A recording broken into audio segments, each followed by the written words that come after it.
All right, everyone, welcome back to more Ryan Reads. Reading with Ryan, whatever you want to call it. We're learning the lore of Skyrim currently. Let's read A Dance in Fire, Volume 1. By Wanhan Yarth. He did the Argonian thing. Scene. Oh, this is like a play. Okay. Scene, the Imperial City, Cyrodiil. Date, 7 Frostfall, 3E, 397.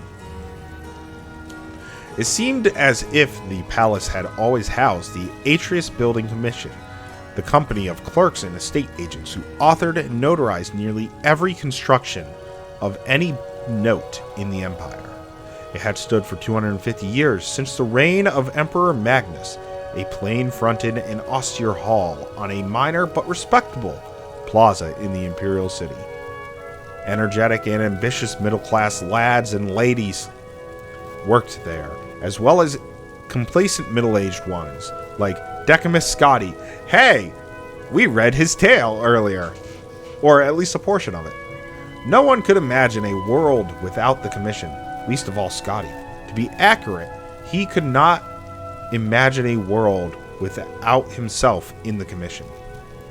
Lord Atreus is perfectly aware of your contributions, said the managing clerk, closing the shutter that demarcated Scotty's office behind him. But you know that things have been difficult. Yes, said Scotty stiffly. Lord Vanek's men have been giving us a lot of competition lately, and we must be more efficient if we are to survive. Unfortunately, that means releasing some of our historically best but presently underachieving senior clerks. I understand. Can't be helped. I'm glad that you understand, smiled the managing clerk, smiling thinly and withdrawing. Please, have your room cleared immediately. Scotty began the task of organizing all his work to pass on to his successor. It would probably be young Imbrelius, who would take most of it on, which was as it should be, he considered philosophically. The lad knew how to find business. Scotty wondered idly what the fellow would do with the contracts for the new statue of Saint Alicia for which the Temple of the One had applied. Probably invent a clerical error, blame it on his old predecessor Decamus Scotti, and require an additional cost to rectify. I have correspondence for Decamus Scotti of the Atreus Building Commission. Scotty looked up. A fat-faced courier had entered his office and was thrusting forth a sealed scroll. He handed the boy a gold piece and opened it up.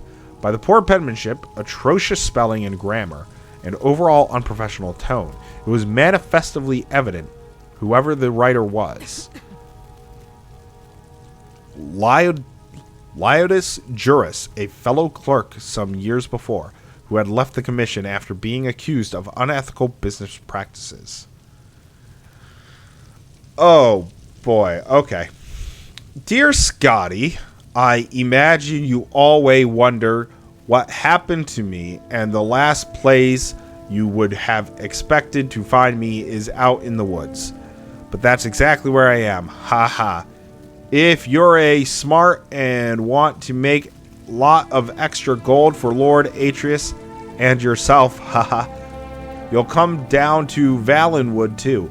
If you haven't or have been following the politics here lately, you may or may not know that there's been a war between the Boschmer and their neighbors elsewhere over the past 2 years.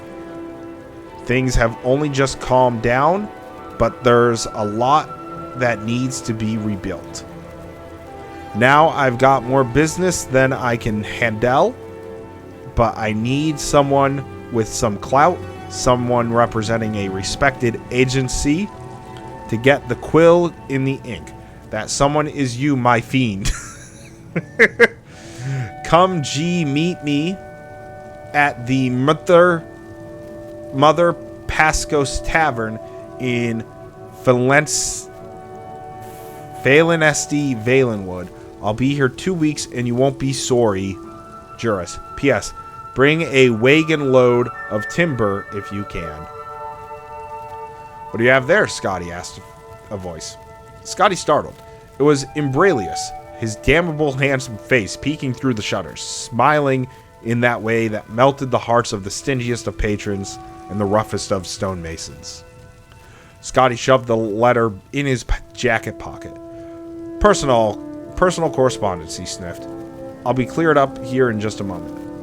I don't want to hurry you, said Imbralius, grabbing a few sheets of blank contract from Scotti's desk.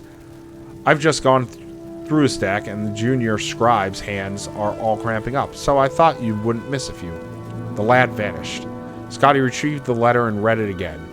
He thought about his life, something he rarely did. It seemed a sea of gray with a black, insurmountable wall looming. There was only one narrow passage he could see in that wall.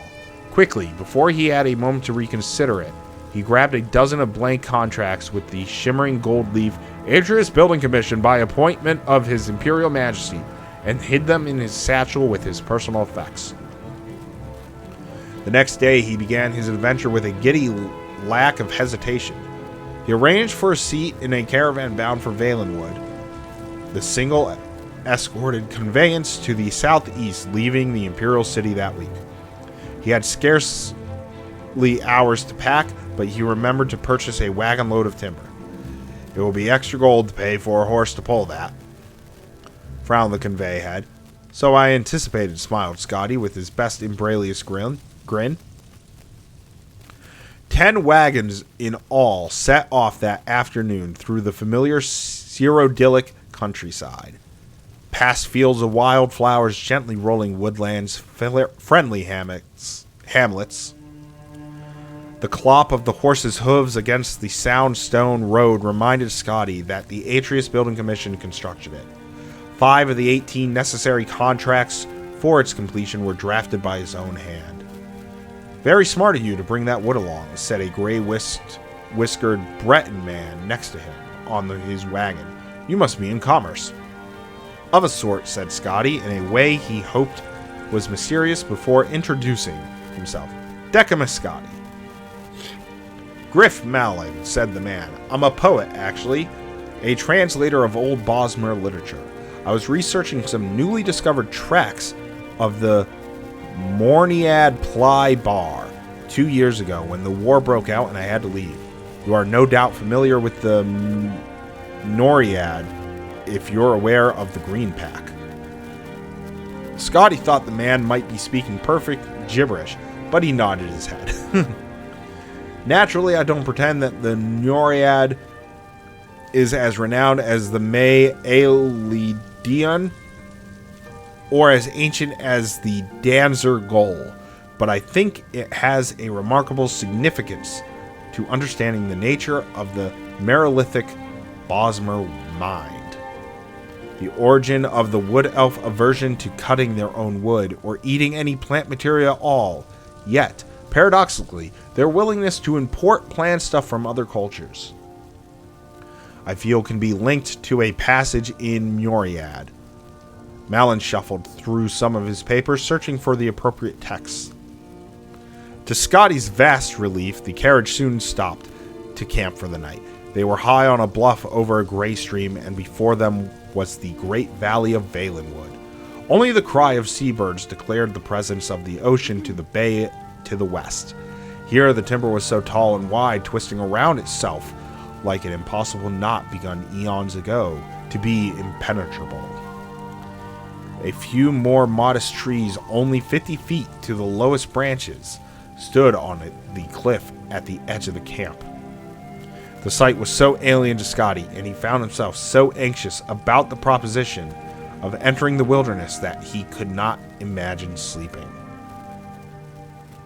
Fortunately, Malin had supposed he had found another academic with the passion for the riddles of ancient cultures. Long into the night, he recited Bosmer verse in the original and in his own translation, sobbing and bellowing and whispering wherever appropriate.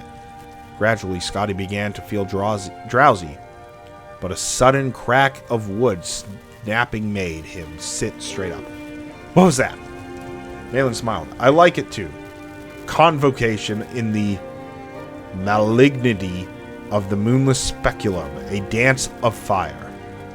There are some enormous birds up in the trees moving around, whispered Scotti, pointing in the direction of the dark shapes above.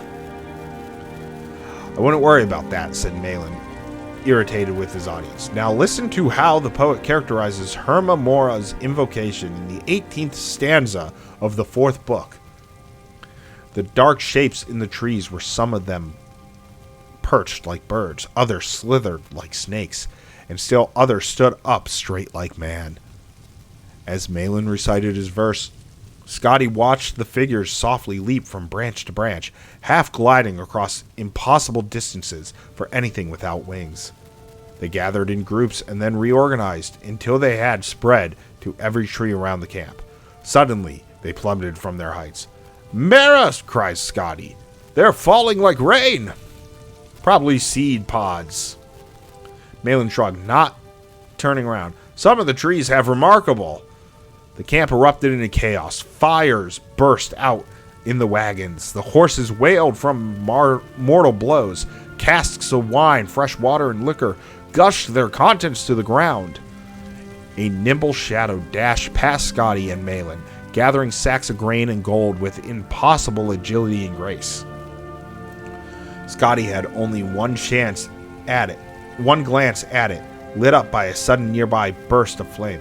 It was a sleek creature with pointed ears, wide yellow eyes, molted pied fur, and a tail like a whip. "Werewolf," he whispered, shrinking back. "Cathay Rock," groaned Malin. "Much worse. Khajiit cousins or some such thing come to plunder." "Are you sure?" As quickly as they struck, the creatures retreated, diving off the bluff before the battle mage and knight, the caravan's escorts, had fully opened their eyes. Malin and Scotti ran to the precipice and saw 100 feet below the tiny figures dash out of the water, shake themselves, and disappear into the woods.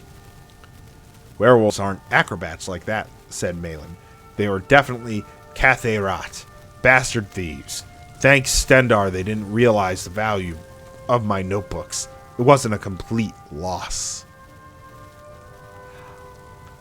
Okay, so we're going to be following Scotti in a second adventure. But we are not going to be able to really continue with this because I'm missing Volume 2 and 3. And so we're not going to read Volume 4 right away. I have to wait until we get 2 and 3. But that's interesting that A Dance in Fire and the Argonian account both have Scotti. That's very interesting. So that is going to be it for Ryan Reads today. I hope you guys have enjoyed listening or even reading along.